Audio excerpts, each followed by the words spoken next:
Hello les amis, j'espère que vous allez bien. Je suis trop contente de vous retrouver dans cette vidéo un petit peu spéciale, l'anniversaire d'Angelina, les préparatifs et un petit peu de recettes. Effectivement, ce week-end on a fêté les 1 an de ma poupette et je me devais de vous montrer tout ce que j'ai pu réaliser pour la préparation justement de ce merveilleux jour.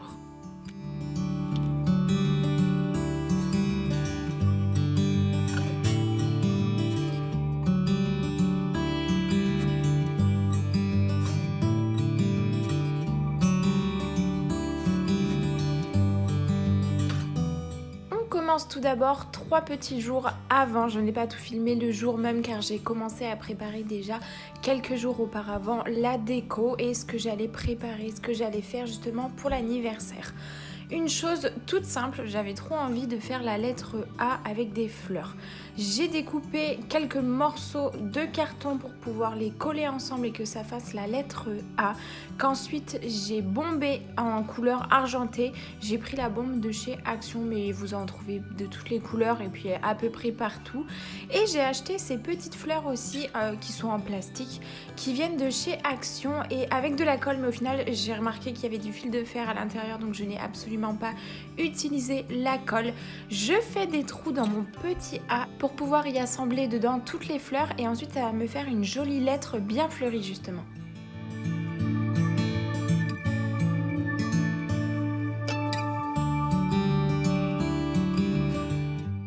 Pour celles et ceux qui ne me suivent toujours pas sur Instagram, je vous invite à venir vous abonner. J'ai partagé déjà plein de choses sur l'anniversaire d'Angelina, sur la déco et je partage d'autant plus mon quotidien et ça me fait tellement plaisir de vous montrer tout ça.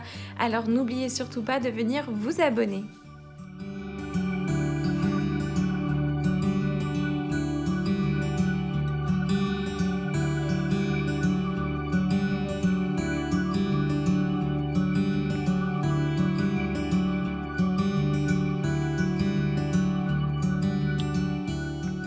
Le mieux c'est d'anticiper son carton, de faire des trous absolument partout, comme ça après vous assemblez vos petites roses en plastique directement dedans. J'ai mis plus de blanche que de rose, je voulais pas que le rose monopolise de trop parce que la nappe et beaucoup de la déco allait être rose. Moi qui faisais que de dire je ne veux pas de rose, je veux pas de rose, bah en fait... quasiment tout était rose, donc bon voilà. Mais du coup j'ai pas mis beaucoup de fleurs de couleur rose et je les ai mises vraiment aléatoirement sur ma lettre. Ça, je trouve que c'est vraiment une déco qui est facile et rapide à faire. En plus, je sais pas si vous avez remarqué, mais mon carton n'est pas forcément hyper droit et hyper bien découpé, mais en fait le fait d'y insérer plein de petites fleurs en plastique, on voit pas forcément les petits détails qui sont pas forcément très droits, donc franchement c'est une petite déco à moindre coût et je trouve que ça marque un petit peu quand même.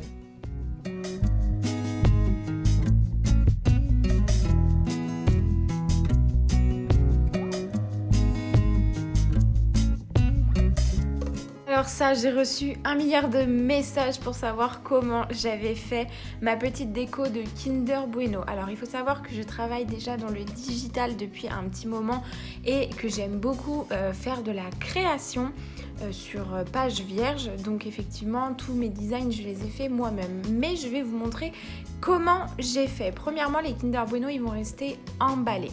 Ensuite, je vais essayer de trouver la dimension exacte. Après, j'imprime un petit peu au pif et puis j'imprime plusieurs fois en fait et puis je vois vraiment la dimension qui sont l'idéal. Je vais sur le site de création Canva, C-A-N-V-A, parce que des fois on ne sait pas trop comment l'écrire. Je vais y importer une photo du logo Kinder Bueno et une photo du Kinder Bueno qui s'ouvre en deux. Tout simplement les photos qu'il y a sur les véritables Kinder Bueno. Je vais chercher un design directement sur l'application ou sur le site. Ça dépend si vous faites ça de votre téléphone ou de votre ordinateur. Vous prenez le design que vous voulez, le design en fonction de votre déco. Moi, c'était fleurs, rose, un peu blanc, un peu nature. Donc voilà, j'ai trouvé un petit design sympa. Et en fait, je vais faire un contour carré avec ce logo là. Ensuite je vais y insérer mes 2 photos que j'ai mis déjà au préalable. Je vais marquer Angelina 1 an et je n'aurai plus qu'à imprimer sur papier normal. Une fois que j'ai imprimé sur papier normal, je viens faire le tour de mon Kinder Bueno avec. Je viens mettre un coup de scotch et je viens couper mes petits bords. Je viens les cisailler en fait avec mon ciseau et ensuite le tour est joué.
Même si le design n'est pas forcément entièrement rempli avec vos images, votre logo ou tout simplement le design que vous avez trouvé, c'est pas grave du tout. Le but c'est vraiment que la surface apparente soit super bien faite, enfin soit de toute façon avec le logo et puis vraiment avec les écritures et l'encre. Après ce qu'il y a à l'arrière de toute façon ce sera scotché et collé, donc dans tous les cas on ne le verra pas. Moi je sais qu'il y avait une partie blanche à l'arrière qui ne se voyait absolument pas au final.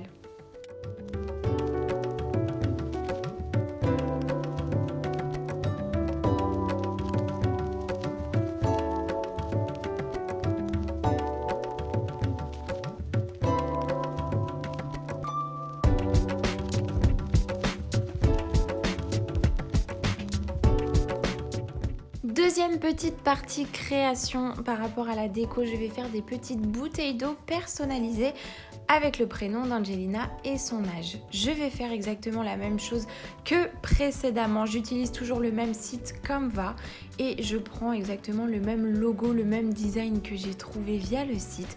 Donc notamment mon petit bouquet de fleurs fleuries roses. Et je vais faire toute une ligne. Alors là pour le design, franchement celui-là il est hyper simple. Je vais faire une ligne avec mon logo, mais vous pouvez faire aussi un contour avec votre logo. Et vous n'avez plus qu'à marquer le prénom de bébé et marquer 1 an. Vous mettez ça sur plusieurs pages ou alors vous mettez ça plusieurs fois par page. Moi logiquement il me semble que j'en ai fait à peu près une quinzaine par page en fonction de la longueur et de la hauteur de l'étiquette de la bouteille. Et ensuite j'imprime le tout, je découpe et je n'ai plus qu'à coller sur la bouteille d'eau avec un petit bout de scotch. N'oubliez pas de me dire en commentaire ce que vous en pensez de la décoration et si jamais vous faites exactement la même chose pour vos enfants, pour des baptêmes ou pour d'autres occasions, n'oubliez pas de me montrer vos créations, de m'identifier dedans. Franchement, je serais ravie de savoir que vous avez pu réaliser la même chose et savoir aussi sur quel design vous avez pu faire ça.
ensuite à la partie cuisine. Toutes les recettes, je vous mettrai en barre d'infos le descriptif de la recette directement. Ce sera beaucoup plus simple que si je vous la mets là sur l'écran. En plus, ça vous fait screener, etc. à chaque fois les recettes, donc c'est pas forcément l'idéal. Je vous mettrai tout en barre d'infos. On commence par des panna cotta, ça c'est pareil, rien de plus simple et franchement ça passe super bien, même pour un brunch, un goûter ou quoi, ou qu'est-ce, vous en faites pas mal et franchement ça c'est top. Je vais faire environ une vingtaine de verrines, je mets 4 pots de crème liquide, donc je vais mettre 4 feuilles de gélatine, il faut compter à peu près une feuille de gélatine par pot de crème. Pour faire ramollir les feuilles de gélatine, il faut les tremper dans une assiette d'eau froide. Dans une casserole, je vais y verser mes 4 pots de crème fraîche et ensuite je vais venir porter tout ça à ébullition.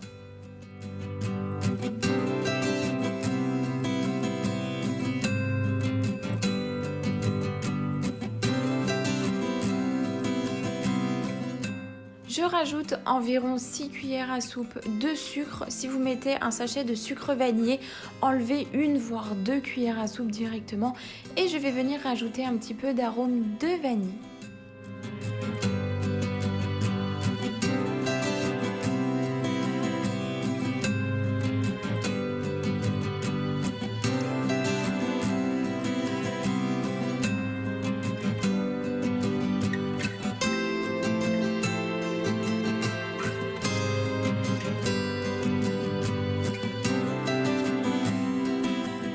Une fois que ma crème est portée à ébullition, je vais venir éteindre le feu et y verser délicatement mes 4 feuilles de gélatine tout en remuant. La gélatine va fondre directement au contact de la crème chaude.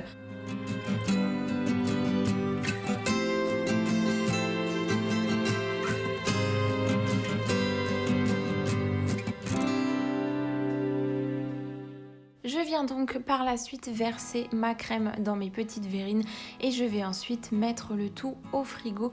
Il faut compter minimum 3 à 4 heures il me semble pour qu'elles soient bien gélifiées. Moi je les avais préparées directement la veille, comme ça elles avaient toute une nuit dans le frigo. Je disposerai ensuite une cuillère de confiture par-dessus, mais ça c'est juste avant de les servir à table. Sinon malheureusement la confiture va déteindre sur la crème et ça va vous faire un truc pas très joli.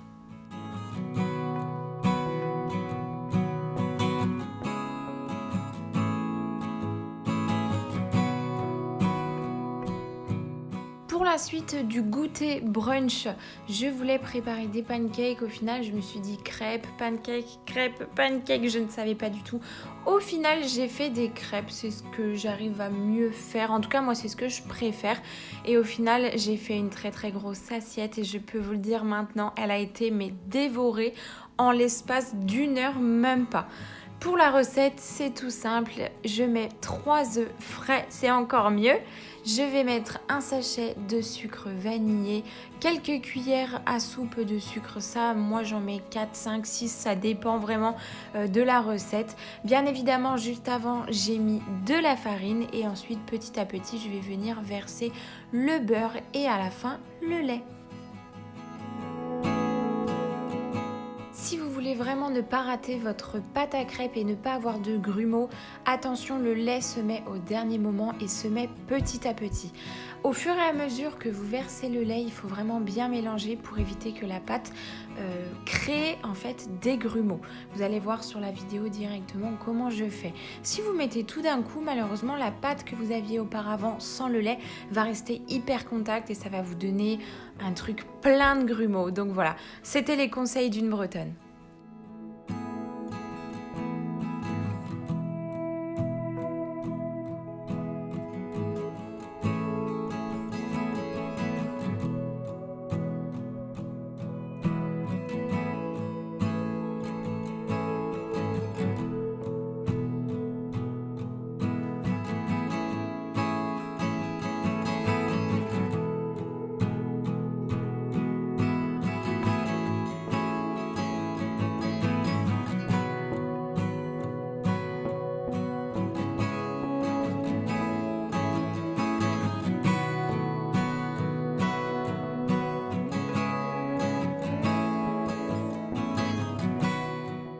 Pour anticiper sur mon jour de fête où j'allais recevoir pas mal de monde, j'ai préféré faire la déco la veille, quitte à manger sur mon petit comptoir, c'est pas grave, ou sur ma table basse, mais tant que ma déco est faite vraiment comme je le veux. Je préfère faire tout en avance, comme ça m'évite le jour même d'être débordée, ça me permet aussi de pouvoir me préparer tranquillement, enfin bref, je trouve que c'est un gain de temps, j'ai la possibilité de le faire surtout, étant donné que la veille je ne recevais personne, à part mon grand frère qui venait pour m'aider à faire le gâteau. Donc je déménage un petit peu mon salon et je vais installer mon mobilier de sorte que ça fasse une sorte de brunch self-service un petit peu, voilà, où chacun va pouvoir se servir et prendre ce qu'il a envie. La plupart de mes décos viennent de chez Action. J'ai trouvé un petit peu de couverts aussi en bois à Nose et il me semble 2-3 petites babioles chez l'Incroyable. Mais voilà, la plupart c'est vraiment de la déco que j'ai trouvé dans des petites boutiques comme ça. Et franchement, ça fait très bien l'affaire parce que c'est du jetable déjà pour commencer. Alors oui, je sais, c'est pas très écolo, mais bon, c'est pas grave. Ce que je veux dire, c'est qu'au moins j'ai le moins de vaisselle aussi à faire. Si les verres tombent, si les couverts tombent, ou si, enfin voilà, ça ne peut pas casser. Moi je trouve ça l'idéal quand on reçoit du monde, ça évite de tout sortir, hein. Je ne sors pas l'argenterie non plus quand je reçois autant de monde, donc voilà, c'est vraiment de la déco soit fait maison ou soit ça vient de chez des petites boutiques comme ça qui pratiquent des prix quand même relativement pas très chers. J'ai par ailleurs trouvé cette guirlande à l'Incroyable qui coûtait 1 € où vous avez une multitude de lettres à l'intérieur pour pouvoir faire les mots que vous voulez. Au final, je l'ai décroché. Alors, j'ai laissé quand même la partie où on me voit l'accrocher et essayer de faire quelque chose d'à peu près droit. Au final, je l'ai décroché tout simplement parce qu'elle est noire et que je trouvais qu'elle ne rendait vraiment pas bien dans la déco. Si ça avait été couleur bois, couleur carton un peu, ou alors couleur argentée, éventuellement, ça aurait pu passer. Là, c'est vrai qu'en noir, je trouvais que ça faisait tache, ça me convenait pas à 100%. Je l'ai laissé 10 minutes, mais après, ça m'a gavé en fait. Je trouvais ça vraiment pas très joli. Vous allez donc voir que j'installe ma déco, mais qu'au final, je vais modifier plein de petites choses et que la guirlande va gentiment disparaître. J'ai reçu aussi par ma grand-mère une petite plante avec un petit pot rose. Ça, c'est pour ma déco vraiment de mon salon, mais je trouvais que ça rendait super bien sur la table. N'hésitez pas, vous aussi, quand vous faites vos anniversaires ou l'anniversaire pour vos enfants, d'utiliser de la déco que vous avez déjà chez vous. Ça évite d'en racheter beaucoup. Et puis en même temps, ça permet tout simplement d'économiser aussi un petit peu. J'ai aussi acheté les gobelets en plastique, en carton, pardon. Je crois qu'ils sont en carton ou en plastique recyclé. Ils viennent de chez Action. Et j'avais trouvé aussi, j'avais oublié de vous le dire, des petits confettis et des serviettes de table que je trouvais trop belles. Elles viennent de chez Ziman.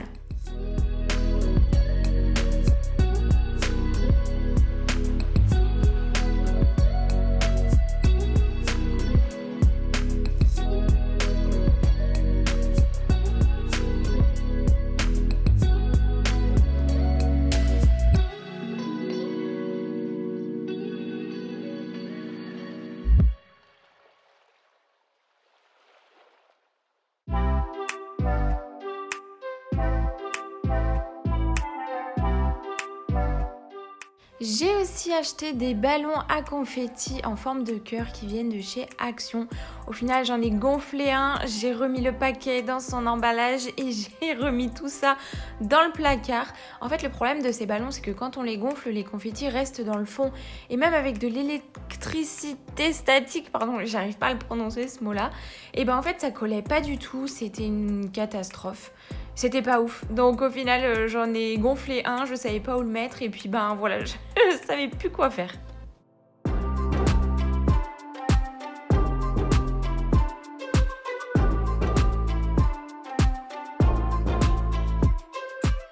J'ai mis 2 jarres pour des cocktails. Les jarres, je les ai achetées chez Action, mais ça fait un petit moment déjà que je les avais, il me semble depuis l'été dernier. On va passer ensuite au gâteau et comme vous le savez toutes et tous, je vais faire ma recette du gâteau au yaourt, mais revisitée.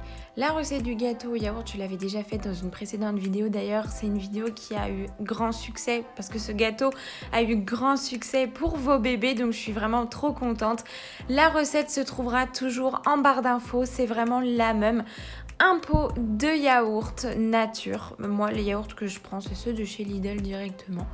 Un sachet de levure chimique, un demi-pot d'huile de colza, d'huile de tournesol, bref, tout sauf de l'huile d'olive parce que ça a un goût. Je vais rajouter 2 pots de sucre, je vais rajouter de l'arôme de vanille, 2 œufs et ensuite 3 pots de farine. Je rajoute ensuite un zeste de citron, mais ça c'est facultatif, vous n'êtes pas obligé. Ça donne pas forcément énormément de goût, mais bon, je trouve ça plus sympa avec.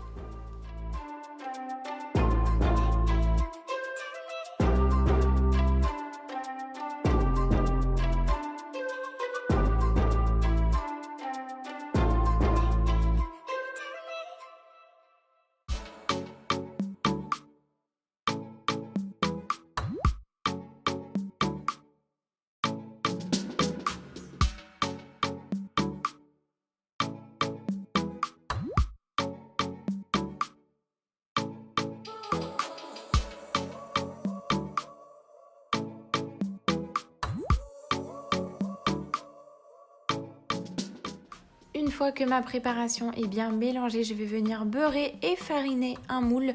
Je vais y déposer ma pâte et ensuite ça part 30 minutes à 180 degrés.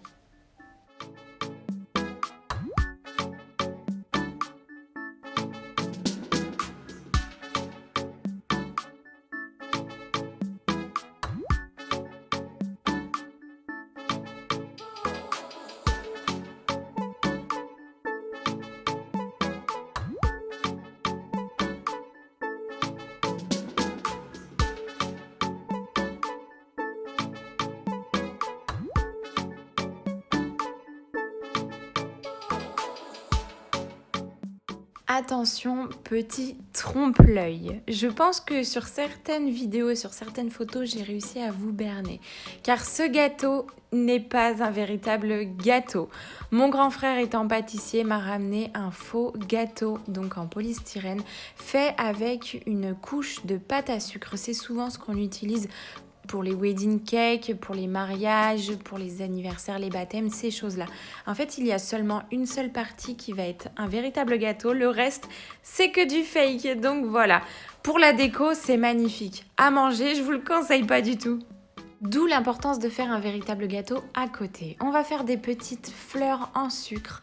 Ensuite, une fois que mon gâteau au yaourt est cuit, on va le couper en deux. Alors, il n'était pas très épais, donc c'est pas forcément très évident. Je vais venir mettre 4 pots de mascarpone avec du concassé de spéculoos que je vais mettre dans une poche. Et ensuite, on va faire des petits pâtés, exactement comme ça, faire une sorte de fleur, enfin faire un pochage, on appelle ça un pochage. Je cherchais le mot, je ne le trouvais pas. Un joli pochage à l'intérieur, on va y mettre des spéculoos, la deuxième couche du gâteau et ensuite on répète l'opération juste au-dessus, ce qui va nous donner un super beau et bon gâteau d'anniversaire. Hyper facile à faire en plus.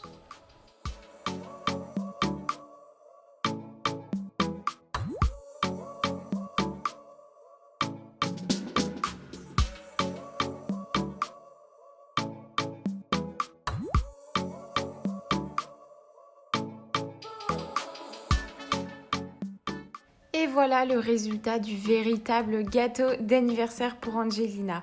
Réservez-le au frais et sortir au dernier moment. Franchement, il est magnifique. Je passe ensuite à un petit peu de salé car tout le monde n'aime pas forcément le sucré. Une recette méga simple, méga rapide, sans cuisson, hyper facile, des wraps. Je dispose une feuille de wrap, enfin une pâte à wrap, une galette de wrap, je ne sais pas comment on appelle ça. Je vais l'étaler avec du boursin, je vais mettre du jambon, de la roquette, de la salade, enfin ce que vous voulez dedans. Je le roule et ensuite je vais venir le couper tout simplement et c'est terminé. Je fais exactement pareil ensuite pour la seconde recette avec toujours du boursin, de la salade et je vais rajouter du saumon fumé directement. Et alors là, bah voilà, c'est tout simple, vous disposez ça et ça rend super bien.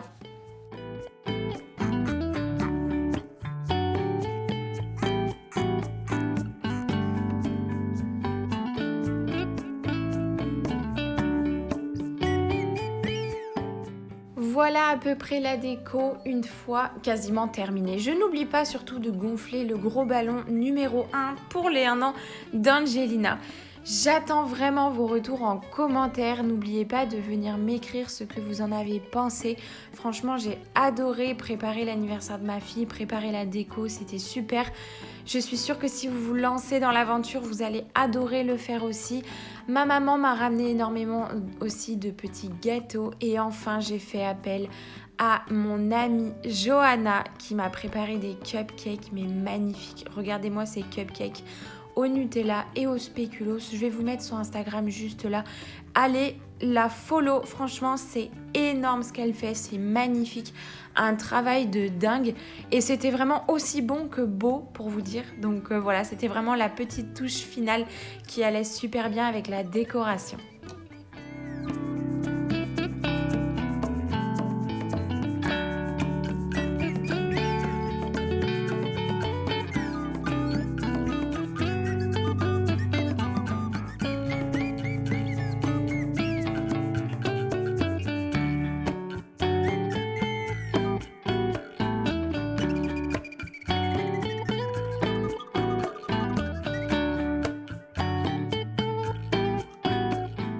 J'espère vraiment que cette vidéo vous a plu, j'espère que cette vidéo vous aura donné plein d'idées pour les prochains anniversaires ou célébrations à suivre. N'oubliez pas de venir commenter, n'oubliez pas de venir vous abonner comme toujours sur Instagram et sur YouTube. Et j'attends véritablement vos retours, que ce soit sur YouTube ou sur Instagram, n'hésitez pas, venez, envoyez-moi des messages, de toute façon je réponds tout le temps et je réponds à tout le monde. On se retrouve pour une prochaine vidéo bientôt et en attendant, prenez soin de vous, à très vite!